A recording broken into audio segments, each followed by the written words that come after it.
I'm Bob Brooks, and you are watching Prudent Money. One of the most traumatic financial experiences imaginable for most Americans is the idea of an IRS audit.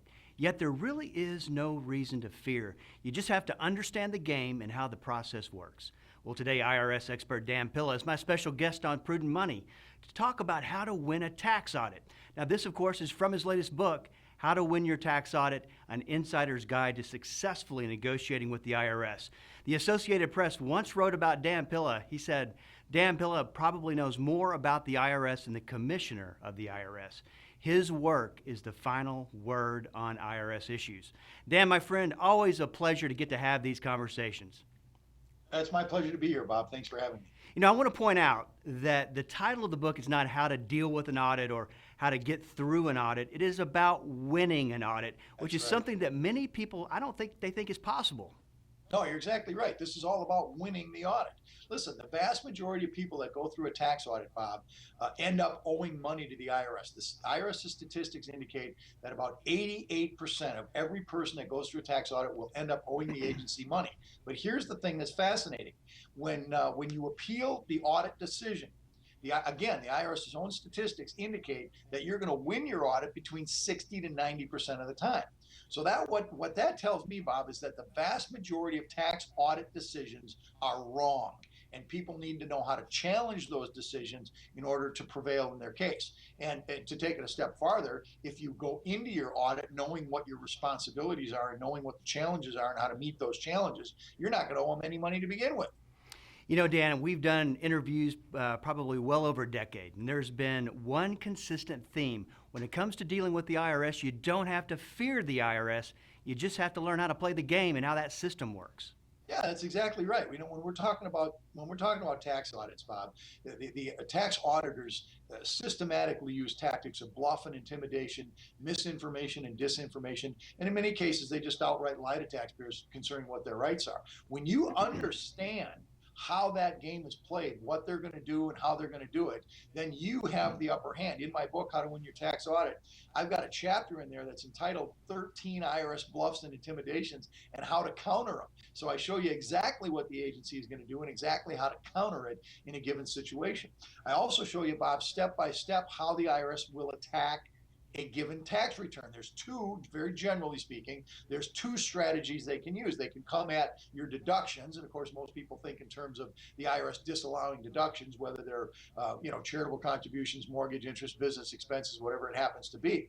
They can approach that tax return or a tax return from that standpoint, and they can approach a tax return from the standpoint of the income reported on the return.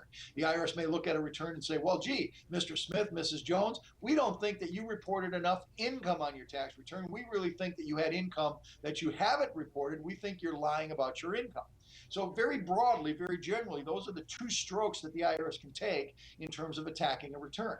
I show you very specifically exactly how they approach each strategy, and then I show you, the taxpayer, exactly how to defend against either of those strategies.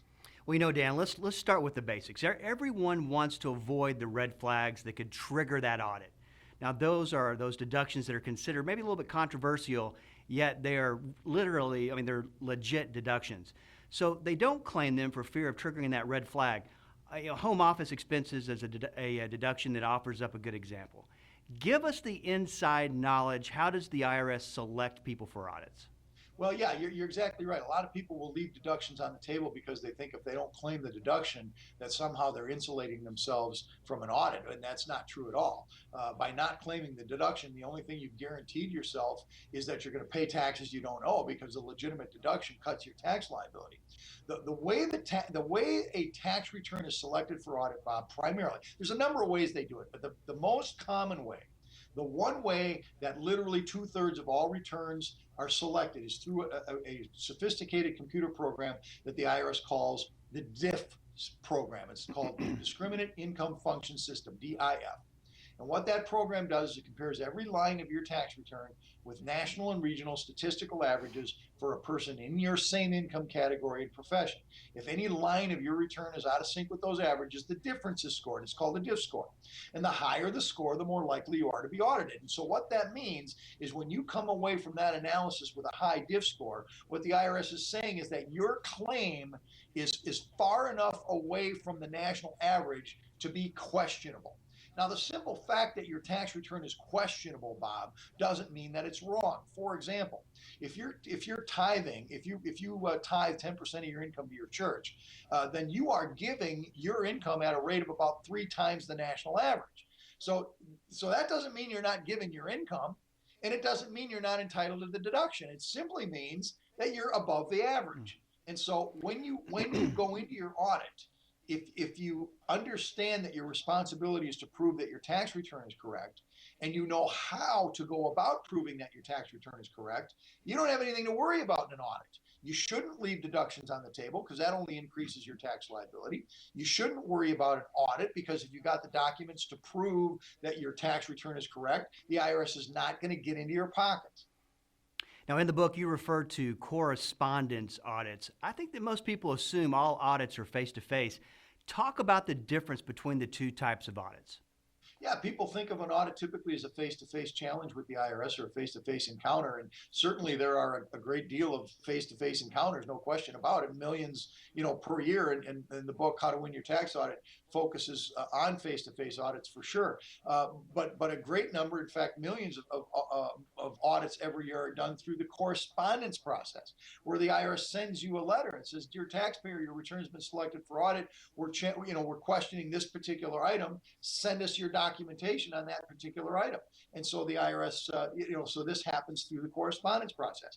And frankly, I recommend this in the book that people, to the fullest extent possible, deal with the IRS through the correspondence process. Because when you're writing letters to the IRS and providing documentation through the mail to the IRS, it's pretty hard, Bob, to have somebody misunderstand what you say when what you say is in writing. At the same time, it's pretty hard for the IRS to use tactics of bluff and intimidation when they're communicating in writing. It's the verbal encounters, the face-to-face encounters, where the IRS can use this bluff and intimidation and try to mislead and taxpayers and try to get them to do things that people might not otherwise do, like, for example, signing forms they've got no business signing, at a particular juncture along the way. So yes, the correspondence process is critical. In my opinion, it's an important step toward insulating yourself from the potential for IRS abuse through the bluff and intimidation structure they use. Dan, I think most people assume that the IRS has control and power over your entire past. However, you write that that is not true, that there is a statute of limitations. In an audit situation, how far can the IRS go back? Yeah, that's a good question. There's statutes and limitations in every aspect of dealing with the IRS, Bob. From criminal cases, there's only so long they can charge you with a crime. Civil cases, there's only so long they can audit the tax return. Collection cases, there's only so long they can collect the tax once it's assessed. So there's statutes and limitations everywhere. And I talk about the assessment statute of limitations at length in the book, How to Win Your Tax Audit. The collection material is talked about in my book, the book, How to Get Tax Amnesty. It's talked about there. And so when we're talking about an audit, I recommend that people keep their records for 6 years from the date you file your tax return. So for example, your 2010 tax return was filed sometime in 2011, either April or October, depending on if you're on an extension. So you count forward 6 years from there, you get to, let's say, October 2017 would be 6 years out. That's when your 2010 tax return is essentially beyond the risk of an audit. Now, here's how the statute of limitations works. The IRS has 3 years from the date the return is filed in which to audit that return. And it goes from the filing date, not the tax year date. So 2015 is filed in 2016, 3 years forward is 2019. So they've got 3 years from the date the return is filed. Unless there's unusual circumstances, Bob, in certain unusual circumstances, the IRS can go back 6 years to audit a return. And that's why I recommend you keep your records for 6 years. Now, your file copy of your tax return. You always have a file copy of your tax return that you mail into the IRS. You must keep a copy of your tax return. If you're not doing it, viewers, then start right now. You need to be keeping copies of your tax returns.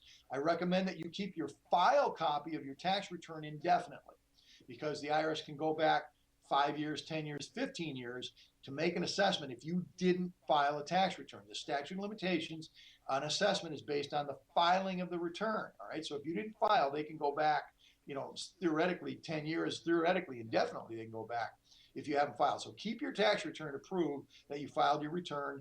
And if you file electronically, of course, you got the filing confirmation. You need to keep that. I still recommend that you file your returns through certified mail with return receipt requested. So a hard copy was sent into the IRS. Sometimes that's not possible when you're filing your returns through preparer services. They're required to file returns electronically. So the important thing is just keep your filing documents intact to prove that you filed that return. Dan, I'm just thinking about all this information that people don't know and how important it is. And when you get into an audit situation, is it possible to represent yourself, or should you always get help? Well, it's certainly possible to represent yourself. My book, How to Win Your Tax Audit, is based on the premise that you can represent yourself. But the key, of course, is to have some guidance and know what you're doing. You just can't go in there blind, Bob, for sure. You can't go in there by the seat of your pants. You got to know what the audit's all about. You got to know what the IRS is questioning. You got to understand what's on your tax return. People sometimes don't even know what's on their own tax returns if they used a preparer to put the return together. You got to know, most importantly, how to prove your return is correct. If you understand these things, you've got an excellent chance of winning your audit without professional representation. However, Bob, if you don't know these things, you cannot fly blind. You need to get counsel. Here's the other time you need to get counsel for sure. Anytime the F word comes up during the course of your audit, you need to stop the audit in its tracks at that point and get counsel. The F word, of course, is the fraud word. If the IRS starts using fraud in any way, shape, or form in connection with your examination, you need to stop the audit and get counsel. Now, in terms of stopping the audit, the law is perfectly clear, and I talk about it in the book. The law is perfectly clear that when you say to an IRS person, I want representation, I want to get counsel, they absolutely must terminate the examination at that point in time, stop the interview. They cannot force you to continue with the interview. They have to give you a reasonable opportunity to get counsel, and then proceed through the audit process at that point with the advice of counsel. One of the claims that you make in the book is that the IRS adds phantom income to almost every tax return that is audited. I mean, how do you protect yourself from that type of situation?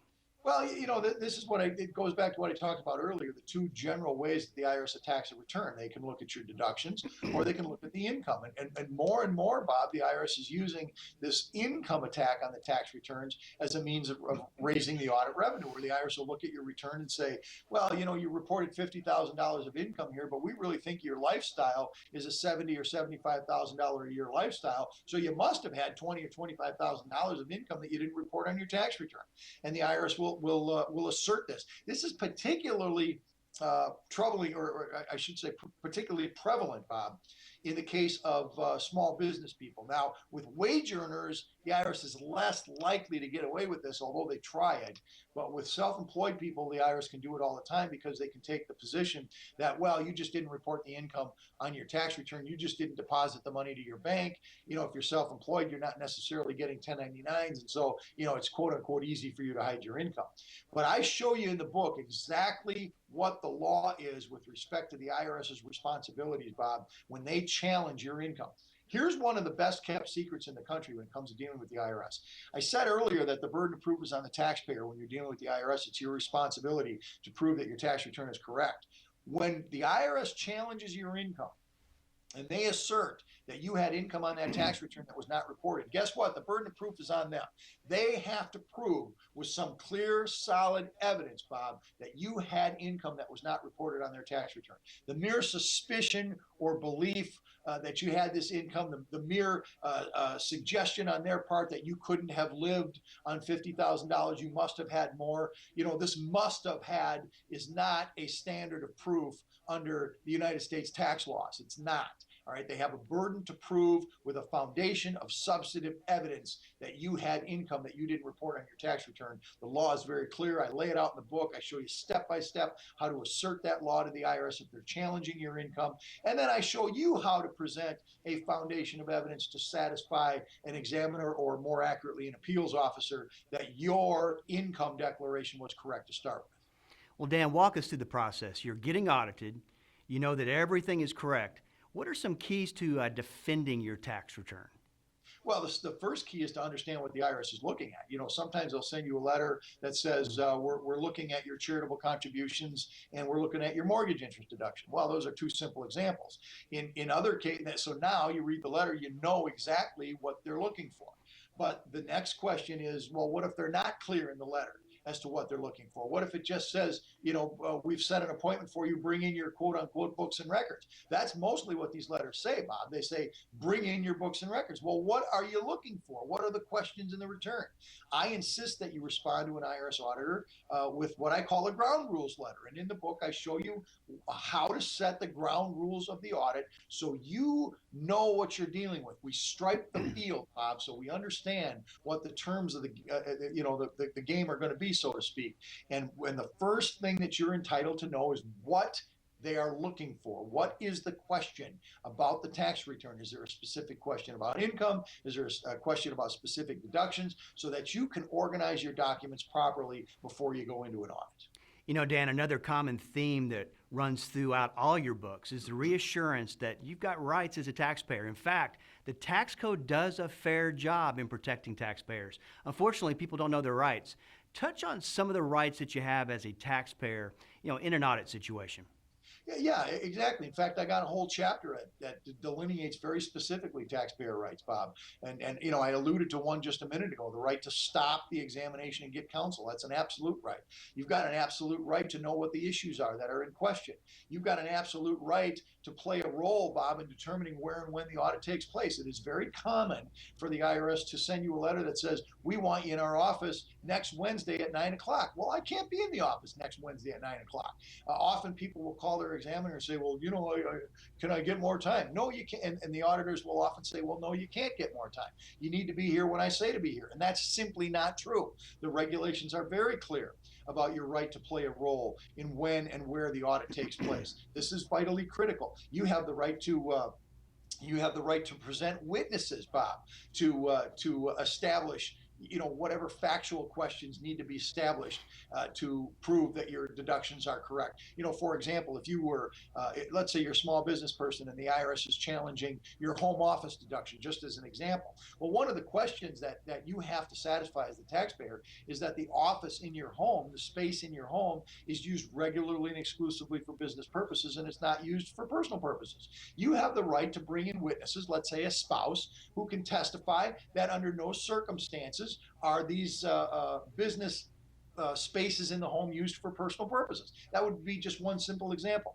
In the book, I go through about 12 or 13 taxpayers' rights that are very definitive, clearly delineated in the law, that you've got an absolute right to assert, and I show you exactly how to assert them. Dan, what most people don't know is that you do have the ability as a taxpayer to challenge an IRS decision. Talk about the process of how you would go about challenging a tax audit decision you didn't agree with. Yeah, this is a critical part of the process. As I said when we started the interview, Bob, about 88% of every person that goes through an audit ends up owing more money. But when you appeal it, the statistics just reverse themselves. The IRS is wrong 60 to 90% of the time. So it's vital to understand how to challenge a tax audit decision. And people are tentative about this, and they're hesitant because they think that if they fight back somehow against this tax auditor, that the tax auditor is going to make matters worse for them, that somehow he's going to put them in jail or levy their bank accounts or seize all their assets or file a tax lien. Listen, Bob, the tax auditor's got no power whatsoever to do any of those things. He can't put you in jail. He can't lien your assets. He can't seize your bank account. He can't even change your tax return without your consent. So if you're not completely in agreement with the adjustment that the auditor made, and maybe the adjustment's correct. The IRS is not wrong every single time, and taxpayers do make mistakes. So it could be that the decision is right. But if you're not 100% sure that audit decision is correct, you've got the right to file an appeal. And the way it works is when the IRS sends you an examination report, they also send a letter that tells you that this is the examination report. The audit's finished as far as they're concerned. Here's what the report is. They'll invite you to pay the tax, of course, but they'll tell you if you disagree, you've got 30 days to file what's called a protest letter. In my book, I show you exactly how to write a protest letter. It's really very simple. You state in your letter what you disagree with, what is it about the adjustment that you disagree with, and why you disagree. There's a couple other spaces that need to be filled in. It's not quite that simple, but that's the essence of it. You submit that letter to the IRS in response to the examination report. They have an affirmative duty to send the case off to the appeals office, and they will do it. The case will go to appeals, and now you have an opportunity to sit down with an appeals officer, present your case to a fresh face, to present your case to a person who's trained properly to evaluate the law and the facts, to look at your evidence, to understand what your claims are. And Bob, this person is the one with the written job description to negotiate settlements for taxpayers. Well, in the book, you quote Senator Henry Bellman, where he said, in a recent conversation with an official of the IRS, I was amazed when he told me if taxpayers of this country ever discover that the IRS operates on 90% bluff, the entire system will collapse. So what is the senator referring to with that statement by the IRS official? Well, we're talking about the audit and collection process, Bob. He's talking about audit and collection. The IRS uses tactics of bluff and intimidation, misinformation and disinformation, and in many cases, they outright lie to taxpayers concerning what their rights are. In 1998, Bob, 15 years ago, that's longer than 15 years ago, I testified before the Senate Finance Committee that was conducting the IRS the investigations, the Senate investigations into IRS abuse. I documented about 15 specific ways that tax auditors use these tactics of bluff intimidation. Bob, I've got my testimony reproduced in the book, How to Win Your Tax Audit. I tweaked it out, obviously updated it and so forth, but it's essentially the same testimony I gave to the Senate Finance Committee 16 years ago, 17 years ago, whatever it's been now. It's getting longer every year, it seems like. Yeah, you're dating yourself a bit now. But the point is, Bob, that this continues. It goes on. And the IRS would not be able to get in the pockets of the American taxpayer if they didn't use these tactics. That's what Henry Bellman was talking about. His quote came from 1969. My testimony was in 1999. Here we are in 2016, and it's still going on. Well, I was reading through that list of bluffs in the book, and most taxpayers, of course, have no idea that this is even happening. And this speaks, of course, as we always talk about here, the power of information and getting informed. Talk about some of the more dangerous bluffs that really cause problems for the taxpayer. Well, the single most important one, Bob, is this idea that the auditor is going to put you in jail. You know, it is not uncommon for auditors to take the position that you've done something wrong, and that somehow they can enforce collection through either wage levies or putting you in jail, which is just simply not true. Tax auditors do not have that power. If they honestly believe, Bob, that there was criminal activity involved in your case, for one thing, you wouldn't even in most cases, you wouldn't even be interviewed by a tax auditor. The case would be referred over for a criminal investigation. So the simple fact that you're going through an audit is proof in most cases, not every case, but most cases, that they're not pursuing the criminal elements against you to begin with. Another common bluff and intimidation is that the IRS says, well, if you don't accept this deal, we're going to add more penalties and interest to your bill. And that's simply a bluff as well, because the penalties we already talked about. I talk about penalties in the book at length, and I explain that the penalties don't apply when you did not deliberately disregard IRS rules and regulations. The IRS is not at liberty to simply add more penalties because you disagree with the determination. The other thing is that the IRS auditor will tell you that you can't win your appeal. You've got the right to appeal, Bob, that's true, but we win these cases, you can't win your case, and that's simply not true. We know what the statistics are. 60 to 90% of the time, IRS audits are wrong. And so when you appeal your case, you are going to win something, if not all of the issues at stake. Well, going through an audit can be stressful enough, and in most cases, I would think you would want to keep it a private matter and prevent the IRS from contacting people you know. I mean, Dan, how do you handle that situation? Yeah, that's a good question. When you get the introductory letter from the IRS that says, congratulations, you've been selected for audit, one of the things they say there, Bob, is that they can contact third parties. And I believe the language of the letter says, we may contact third parties in connection with this examination. Well, people read that and they panic and say, oh my goodness, is the IRS going to go talk to my neighbors, and are they going to talk to my employer? And I don't want my employer to know I'm being audited. The may language is very important. Doesn't say they will go contact third parties. They have the power to contact third parties. That's true, but they will only contact third parties, Bob, if you are not providing the information necessary to show the correctness of your tax return. So it's important to understand that you got an affirmative duty as a taxpayer to prove that tax return is correct. And so if the IRS is asking for information about this deduction or that deduction, or your bank records to show your income or whatever, you've got a responsibility to provide that information in a timely manner. And if you don't, then you run the risk that they're going to go to third parties to get it. Well, you also write about audit proofing your return, which is a topic for another interview here on the Prudent Money channel. Yep. But talk about some mistakes that taxpayers make that could trigger an audit. Well, look, there could be any number of things. The vast majority of audits are selected, or tax returns are selected, Bob. There's not even a mistake on the return. So, I mean, you can't, obviously we want to avoid mistakes. You want to make sure that you got the supporting schedules with your tax return that are required. If you're claiming itemized deductions, you got to have a Schedule A. If you've got self-employment income, you got to have a Schedule C. If you're claiming business,